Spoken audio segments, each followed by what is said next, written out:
Oi pessoal, aqui é Marcelo Serrano, esse é mais um episódio do podcast Tal Views. Antes de começar, deixo o convite para você que ouve o podcast aqui nas plataformas de áudio, seguir as nossas outras plataformas. A gente tem conteúdo no Instagram, tem a edição do podcast em vídeo, os relatórios aqui do Research da Macro ficam disponíveis no Telegram. Bom, a Bolsa bateu recentemente a máxima histórica e durante a CEO Conference do Itaú BBA, a gente notou aí um maior interesse dos investidores por setores da Bolsa ligados à economia doméstica. E a ideia desse episódio é trazer dois representantes desses segmentos para falar um pouco como foi o desempenho nesses primeiros meses do ano, comentar o que a gente deve olhar para o segundo semestre, pensando aí em construção civil, consumo, varejo e algumas derivadas. E a gente fala também, claro, como que o macro vai refletir nesses segmentos e tenta puxar algumas teses, alguns cases que têm potencial de se destacar até o final do ano. Para nos ajudar com todos esses temas, a gente conta com as participações do Rodrigo Gastin, que é analista responsável pelo setor de varejo aqui no Research do Itaú BBA, e o Daniel Gasparetti, que acompanha os setores de real estate, transportes e bens de capital. Gasparetti, Gastin, tudo bem? Tudo bem, Serrano. Beleza. Obrigado pela oportunidade. Obrigado pelo convite. Bem-vindos aí. Gaspar, para começar, e eu citei a conferência na minha introdução, eu queria tentar recapitular um pouco o contexto para os segmentos que você acompanha, usando a conferência como gancho, né? Queria perguntar como é que você compara o interesse, as dúvidas, as pautas dos investidores nas suas conversas da edição do ano passado e dessa edição que acabou de acontecer. Legal, maravilha. Eu acho que antes da gente começar nessa parte, é importante dar um pouco do contexto, da cronologia do que tem sido o ano até agora, né? A gente veio ali de um final de 2024 com um nível de pessimismo muito grande. Era comum a gente encontrar clientes em janeiro, onde o nível de pessimismo era altíssimo, as pessoas com uma visibilidade muito negativa em relação ao que seria o ano de 2025 e, portanto, o nível de posicionamento nas ações muito baixo. As pessoas estavam vendendo as ações, achando que o Brasil realmente teria um ano muito desafiador e com pouca perspectiva. E o que acabou acontecendo foi que o movimento de rotação de ativos que estava vindo de mercados desenvolvidos, o tal do trade sell US, e passando a vir para mercados emergentes, favoreceu muito o Brasil. E nesse movimento de favorecer o Brasil, acabou que a gente ajustou um pouco a narrativa e percebeu que o mercado não estava tão ruim assim quanto a gente imaginava. Os indicadores macroeconômicos, os indicadores operacionais que nós vimos para o primeiro trimestre e alguns indicativos para o segundo trimestre mostravam que as coisas não estavam tão ruins. Então isso, casado ao nível de posicionamento baixo dos locais, fez com que a Bolsa deslanchasse. Nós vimos as pessoas comprando mais estoras domésticas e tendo uma outra visibilidade. Então isso se compara com dezembro, janeiro, bem significativa. É um outro patamar de otimismo. Agora, o grande desafio que a gente vai conversar aqui nesse podcast é o que esperar para o segundo semestre. Mas antes de falar sobre isso, eu passo para o Gastin passar os comentários dele. Boa. Obrigado, Gaspar. Mas acho que a dinâmica é muito nessa linha, né? A gente estava até brincando que acho que aconteceu há 2 semanas em Nova York, foi uma combinação de fatores, né? Você tinha justamente o local, como o Gaspar bem colocou, com um técnico muito leve, com uma incerteza muito alta. E para o mercado de equities, a palavra é incerteza, né? Uhum. É melhor você ter uma notícia ruim de rentabilidade operacional do que você ter a incerteza e não conseguir ancorar o lucro, ancorar a expectativa de resultado. A gente teve essa temporada de primeiro tri muito boa para varejo, praticamente todos os papéis com revisões de lucro para cima. E acabou a temporada do primeiro tri, o pessoal embarcou para Nova York e conversou com o gringo, né?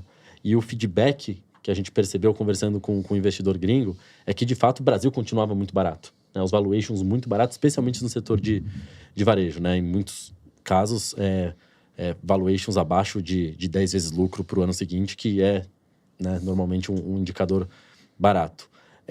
Então, o local, conversando com o gringo, né, com o investidor gringo, ficou cada vez mais animado, viu que, de fato, esse fluxo que o Gaspar bem colocou, continuar vindo, e o rally da Bolsa das últimas semanas, enfim, a gente pode ver aí o que aconteceu à Bolsa, como você bem mencionou, Serrano, perto do high histórico. O que é importante? A gente sabe que existe sim um delay entre aumento de juros, né, aumento da curva de juros, e o impacto em inadimplência, confiança do consumidor e tudo mais. Normalmente, né, esse lagging, o nosso analista de bancos, fez um estudo super legal sobre isso. Ele varia ali entre 6 a 12 meses. Então, como a gente teve um aumento de curva de juros mais relevante ao longo do segundo semestre do ano passado, espera-se algum reflexo no segundo semestre desse ano. Então, só para resumir, eu acho que o espírito hoje, né, do analista, né, de varejo, especialmente para esses plays domésticos, isso também refletido no discurso das empresas, é justamente essa incerteza do segundo semestre. A gente já vê algumas empresas que seguram um pouco concessão de crédito, como as varejistas de vestuário, com esse nível de incerteza. Então, acho que o pano de fundo é esse. Até agora, boas notícias, né? Porque não tivemos nenhum grande impacto negativo da economia. Os indicadores proprietários do banco mostram isso. Mas um nível de cautela relevante para o segundo semestre. E a depender desse segundo semestre, eu acho que a gente pode ou não ter essa destravada dessa segunda pernada relevante de valuation com o pessoal mais confortável em ancoragem de lucro. Perfeito. Gaspar, você comentou o fluxo estrangeiro, né? Se a gente pegar talvez outros 2 pontos que ajudaram a ancorar esse bom momento de bolsa e talvez tragam uma projeção mais positiva, seriam estabilização aparente da taxa de juros, o que aparenta ser o fim do ciclo de alta, e também resultados que têm apresentado números positivos e também valuations atrativos para muitas das teses, né? Você acha que, de fato, esses 2 pontos que eu coloquei, eles formam aí um tripé que vão trazer um olhar mais positivo para a Bolsa também no segundo semestre, quando a gente olha para os seus segmentos? Eu acho que sim. Eu acho que aqui o que a gente tem acontecendo talvez seja uma batalha de fluxos que a gente pode colocar, né? Por um lado, tem o investidor internacional que a gente comentou, e ele tem uma visão talvez mais pragmática, mais top-down, onde ele enxerga um 2026 com um ano onde talvez você tenha uma inflexão macroeconômica, um evento relevante no ambiente político, que para ele, em diversos mercados que ele atua, é um divisor de águas. Tá? Então, ele consegue ter um nível de otimismo, talvez com prazo de investimento um pouco mais longo, enquanto você tem o local, talvez mais focado nessa tendência de curto prazo, preocupado com o que pode ser a simetria de lucro para o ano que vem. Poxa, a revisão vai ser para baixo, vai ser com a magnitude, tentando calibrar isso, tá? Mas atrás de tudo isso tem isso que você comentou, né? Você tem uma estabilização dos juros, potencialmente uma estabilização dos juros, e um nível de economia ainda pujante. Então, a gente imagina que para as nossas companhias, os níveis de risco em relação aos lucros que a gente tem projetado para 2025 e 2026 ainda parece ser uma simetria para baixo pequena. Né? Perfeito. E Gastim, você comentou do índice proprietário do banco, o IDAT, né? Acaba sendo um bom termômetro aí para a gente tentar olhar a atividade. E eu queria entender como ele tem replicado aí quando a gente destrincha o varejo aí nos diversos segmentos. Legal, Serrano. Esse índice, grandes números, ele reflete um market share bastante relevante, né, das transações no varejo, né, brasileiro. São todas as transações que passam em cartões de crédito, débito, Pix, boleto, DOC, TED, ou seja, tudo que passa em plataformas Itaú. A gente estima que isso representa pouco mais de 20% do total de transações, então é uma amostra relevante. E lá no setor de varejo e consumo, a gente olha essa quebra do IDAT por subsegmentos do varejo. Né? Então, a gente tem lá o IDAT de vestuário, o IDAT de joias, o IDAT farma, o IDAT de academias. Então, a gente tem destrinchado, né, essa quebra e a gente tenta correlacionar com o crescimento histórico das empresas. Né? A correlação ela é alta, né? Ela funciona de maneira bastante aderente.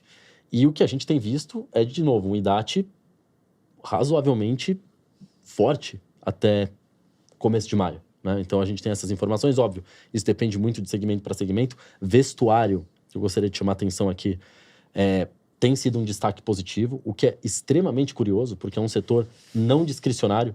Inclusive, falando no podcast aqui no começo do ano, eu mesmo achava que era um setor que, com toda essa pressão de renda disponível e tudo mais, deveria sofrer um pouco mais, e tem sido destaque positivo. Tá? E a gente vê outros setores, né? Joias também seguindo de maneira razoavelmente resiliente, cosméticos ainda crescendo um pouco, farma dando uma desacelerada, mas também com algum nível de crescimento, academias crescendo bastante forte. Então, tanto do ponto de vista de bens quanto do ponto de vista de serviços, né, olhando para o IDAT, a gente ainda vê uma resiliência razoável, tá? Uma resiliência melhor do que a esperada.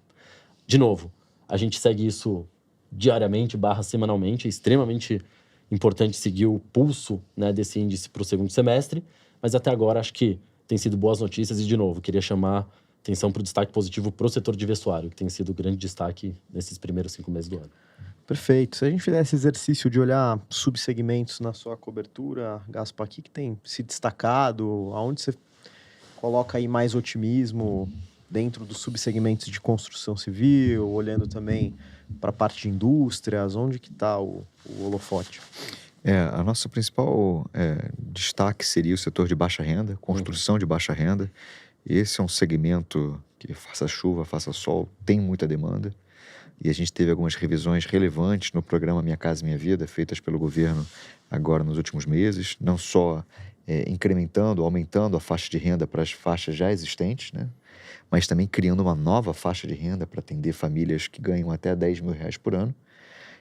E isso trouxe uma nova rodada de potenciais revisões de expectativa para 2025 e 2026.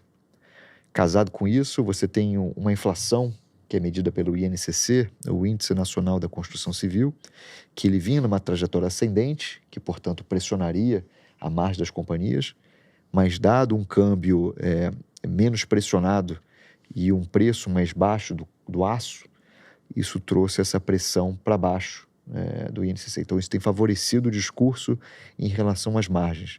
Então, mais uma vez, por um lado, você tem uma demanda forte e agora turbinada pelas revisões do Minha Casa Minha Vida, e você tem uma dinâmica de custos favorável que também favorece a questão de margem. Então, a gente acha que a baixa renda, construção de baixa renda, continua sendo um setor que tem muito vento de cauda, onde o nível de valuation é interessante, as revisões são positivas, então a gente segue gostando. Perfeito. Gastinho, um nome que talvez destoa, e é até difícil de colocar dentro de um subsegmento e que chama também muita atenção de investidores, é Mercado Livre, por todo o aspecto tech, por toda a parte de fintech também. Então, eu queria, antes da gente fazer a última rodada aí de nomes que se destacam, queria pedir para você fazer um comentário especial sobre essa tese aí. Legal, Serrano. Acho que você colocou super bem, né? É uma empresa, né, que, enfim, difícil você encaixar em alguma caixinha, até porque ela ataca todas as caixinhas, né? Ataca todos os subsegmentos do varejo. Hoje é praticamente impossível falar de vestuário sem falar de Mercado Livre, falar de grocery, supermercado, sem falar de Mercado Livre, falar de eletrônicos, cosméticos, sem falar de Mercado Livre. Mercado Livre adicionou praticamente 35, 40 bilhões de reais de GMV, que é o total transacionado dentro da plataforma em 2024. 35, 40 bilhões de reais é o tamanho de alguns subsegmentos do varejo, né? Então, extremamente dominantes. É claro que existe uma preocupação marginal maior com competição nesse momento no Brasil. A gente vê não só os asiáticos, principalmente na figura do Shopee, mas a própria Amazon colocando muito mais dinheiro no Brasil, né, para investir em logística, competir com o Mercado Livre. Mas a percepção, Serrano, acho que continua muito parecida com a tese estrutural de Meli, né? A penetração do mercado online no Brasil ainda é muito baixa, a gente está falando de 14%, 15%. Então, na minha visão, é muito mais provável, mais relevante todos esses players online roubando o share do mercado offline do que eles saindo com uma grande canibalização entre eles, tá? Essa é a minha visão. Mas, de fato, é um cenário mais competitivo. A gente viu alguns movimentos de alguns players baixando o que eles chamam de take rate, que é a taxa que eles cobram dos vendedores. Então, está uma dinâmica mais complicada. Mas o interessante da tese de Mercado Livre é que são tantas variáveis, né, que, de repente, quando uma está um pouco mais desafiadora, tem outra que se sobressai positivamente, que é o caso de Argentina. Não dá para falar de Mercado Livre hoje sem falar de Argentina. Tá? Todo esse embalo macroeconômico do final do ano passado, começo desse ano, tem sido capturado pelo Mercado Livre. Eles são extremamente dominantes na Argentina, né? É o berço deles, eles nasceram na Argentina. A gente estima que eles têm mais de 50% de market share, tanto em e-commerce quanto em fintech, né, na Argentina, com margens maiores. Tá? Então, quando você olha a dinâmica de resultado de Mercado Livre, né, especialmente no último trimestre, a gente vê uma melhora significativa em Argentina, tanto de crescimento quanto de expansão de margem, o que permite a Meli investir nos outros business. Eles olham isso como um consolidado, né? Então, se eu estou indo melhor na Argentina, tenho mais gordura, digamos assim, para investir em Brasil e México, que é o que eles têm feito, tá? Então, eu gosto muito de olhar Mercado Livre de uma ótica de, ou o segmento de varejo como um todo, sobre quem está disruptando o setor e quem está sendo disruptado. Hoje, Mercado Livre continua disruptando o setor. Por isso que é um dos nossos top picks, a gente continua gostando bastante. Sempre vai ter uma discussão de valuation, né, para Mercado Livre. Ele não é barato, mas dado o crescimento que eles têm conseguido entregar, e mais do que isso, né, a inércia estratégica que eles conseguiram gerar ao longo dos últimos anos, especialmente na parte de logística, que é muito difícil de replicar, é muito provável que, enfim, seja um excelente, ou continue sendo um excelente compounder ao longo dos anos. Tá? Então, a gente gosta bastante ainda. Perfeito. Acho que, caminhando para o final já, Gaspa, a gente falou aí com foco no segmento de construção civil baixa renda, mas queria repassar, assim, pegar os nomes que mais se destacam na cobertura, claro, também desse segmento, mas se der para a gente pensar algum outro nome e fazer algum comentário também sobre esses outros segmentos, seria bacana para a gente fechar. Claro, Serrano. Dentro do setor de transportes e bens de capital, o papel, sem dúvida, mais debatido é Localiza. E aqui, da mesma forma que eu comentei antes sobre a dinâmica de fluxos entre o gringo e o local, a gente tem uma batalha de narrativas também acontecendo aqui. Por um lado, você tem um investidor local com um foco muito grande na dinâmica de curto prazo, que é caracterizada pela depreciação e o mercado de seminovos, ou seja, uma preocupação de que o mercado de carros usados ou seminovos ele tenda a desacelerar nesse segundo semestre, o que, por sua vez, geraria um aumento de depreciação e, portanto, um risco no lucro líquido de Localiza para 2025 e 2026. Tá? E, por outro lado, você tem um investidor internacional focado em uma dinâmica de mais de médio e longo prazo, onde você tem uma tarifa crescente, a tarifa segue subindo, crescendo seu duplo dígito ano contra ano, e, ao mesmo tempo, uma demanda resiliente. Isso, casado com a expansão de margem, significa dizer que a rentabilidade da companhia como um todo cresce. Então, quando esse investidor ele olha para o médio e longo prazo, ele ganha um conforto de que é uma companhia com lucratividade crescente e um ambiente de custo capital cadente. Então, isso faz com que ele se sinta motivado a ter posição em Localiza. Então, a batalha entre esses dois fluxos, a batalha entre essas duas narrativas, é o que tem caracterizado o debate Localiza agora. A gente está mais na ponta do investidor internacional, onde a gente acha que o que importa para o médio e longo prazo é justamente a expansão da rentabilidade da companhia em um ambiente econômico mais favorável a partir do ano que vem. Perfeito. E só para a gente fechar o teu raciocínio de construção civil baixa renda, dentro desse grupo, qual que seria a ação que você olha com mais otimismo? As ações que a gente mais gosta dentro do ambiente de construção de baixa renda são Direcional e Cury. Boa. E fazendo essa rodada com você também, Gastin, você comentou já Mercado Livre, falou um pouco sobre vestuário, varejo de vestuário. Quais seriam os nomes aí que se destacam? Um outro destaque, Serrano, além de Mercado Livre, obviamente, é um papel que tem chamado muita atenção, uma tese bem redonda, já há algum tempo, com entregas acima do esperado, é a C&A, né, dentro do cenário ali de vestuário, que tem surpreendido tri após tri, um bom crescimento de receita. E o que me agrada hoje, Serrano, nessa tese de C&A, é que é uma tese, entre aspas, simples. Né? Lógico que não é simples, é extremamente complexo a execução da empresa, mas a gente consegue entender de maneira muito simples o que está acontecendo, o que a empresa está fazendo. Já tem aproximadamente 2 anos que eles começaram com 2 projetos extremamente relevantes de melhora de rentabilidade e redução de dispersão entre o retorno das lojas. Eles já aplicaram um grupo de lojas e têm aplicado isso a mais lojas, isso tem trazido resultado. E a nossa percepção é que 2025 é mais de 2024 acelerando. Né?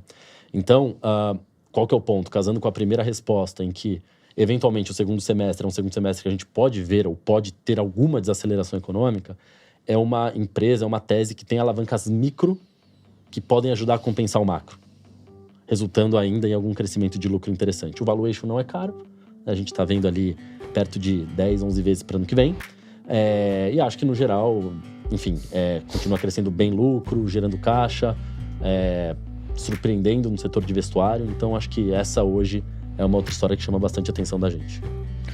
Perfeito, acho que a gente conseguiu cumprir bem a pauta aqui dessa discussão. Queria, antes de encerrar, agradecer as participações do Gasparetti e do Gastin aqui com a gente. Valeu. Obrigado. Obrigado, por estar aqui.